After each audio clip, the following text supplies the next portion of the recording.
រឿងអ្នកនេសាទដងទឹកកាលពីព្រេងនាយមានអ្នកនេសាទម្នាក់រកចិញ្ចឹមជីវិតដោយលំបាកបុរសនេះត្រូវនេសាទត្រីយកមកលក់ចិញ្ចឹមប្រពន្ធនិងកូនចំនួន12នាក់ការរកស៊ីចិញ្ចឹមជីវិតប្រព្រឹត្តទៅយ៉ាងលំបាកដោយបុរសយើងមានបន្ទុកសមាជិកគ្រួសារយ៉ាងច្រើននាក់ហើយដោយផលនេសាទពុំសូវហុចផលឲ្យផងនោះជីវភាពគ្រួសារគាត់ចេះដុនដាបទៅជាលំដាប់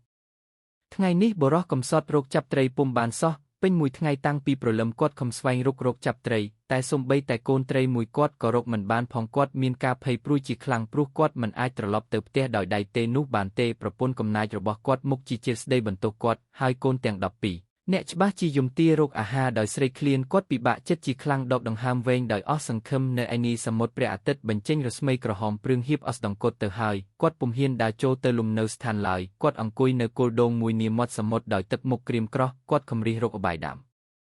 បីដោះស្រាយបញ្ហាជីវិតដែលហាក់ដូចជាសែនចង្អៀតចំពោះរូបគាត់ណាស់បុរសយើងរកពុំឃើញកលណាមួយសោះគិតទៅទឹកភ្នែករបស់គាត់ក៏ហូរមកយ៉ាងជោគជាមគាត់ស្រែកទ្រហោរយំស្រែកយំទាស់តែលងលក់ទៅដោយឥតដឹងខ្លួនរំពេចនោះស្រាប់តែមានសំណេកអធិកំបាំងមួយលាន់ខ្ទរបន្លឺឡើងហាយ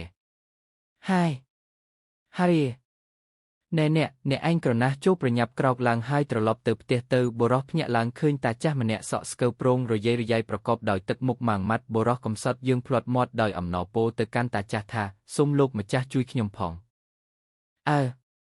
ចូលឯងយកផ្លែដូងទិព្វ3នេះចុះតែត្រូវចាំថាការបើឯងប្រាថ្នាចង់បានអ្វីហើយចូលឯងកាប់បំបែកដូងមួយនេះទៅការបើធ្វើដូចនេះឯងនឹងបានសម្រេចដោយសេចក្តីប៉ងប្រាថ្នាមិនខានឡើយដូចនេះក្នុងចំនួនផ្លែដូងទាំង3ឯងអាចប្រាថ្នាបាន3យ៉ាងចូលឯងយកវាទៅប្រើចុះតាចាស់ស្ដីចប់ក៏លាអន្តរធានបាត់ទៅ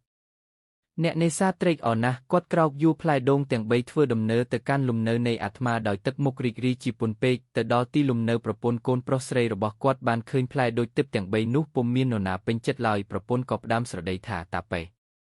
យកផ្លែដូងមកធ្វើអីអញមិនស៊ីដូងទេកូនទាំង12នាក់ក៏ជួយស្រែបន្ទោឮដូចនោះបុរសកំសត់ក៏ដាក់ផ្លែដូងចុះហើយអង្គុយក្បែរនោះពោលដោយទឹកមុខញញឹមថាឯងមិនដឹងទេដូងនេះជាដូងទិព្វណាឯងចង់មើលឬដេតាប៉េកុំអួតតែផ្ដាស់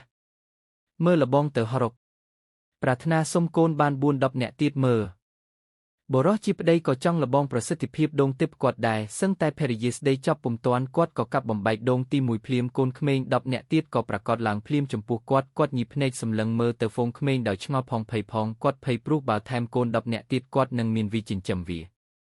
ដូចនេះគាត់ក៏បួលប្រពន្ធគាត់កាប់ដូងដើម្បីប្រាថ្នាសុំឲ្យកូនទាំងអស់នោះត្រឡប់ទៅវិញគាត់ក៏ពោលថាសុំឲ្យកូនទាំងអស់នេះត្រឡប់ទៅវិញចុះយើងខ្ញុំមិនមានអ្វីចិញ្ចឹមវាទេថាហើយក៏កាប់បំបែកដូងទី2ទៅកុមារាកុមារីទាំងអស់រួមទាំងកូនផ្ទោលរបស់គាត់ផងក៏លាអន្តរធានបាត់ស្រមោលអស់ទៅហោងឃើញយ៉ាងនេះប្រពន្ធស្រែកទ្រហោរយំយ៉ាងខ្លាំងព្រោះនឹកស្ដាយកូនគាត់យំរំអុកសុំឲ្យប្តីយកកូនមកវិញបុរសប្តីទល់គំនិតក៏កាប់ដូងទី3បង្ហាយប្រាថ្នាសុំយកកូនមកវិញគាត់ក៏បានសម្រេចដោយសេចក្តីប្រាថ្នាបុរសប្តីប្រពន្ធធ្វើមុខស្ងួតដោយដូងទឹកពុំបានជួយអ្វីជាប្រយោជន៍ឲ្យគាត់ឡើយ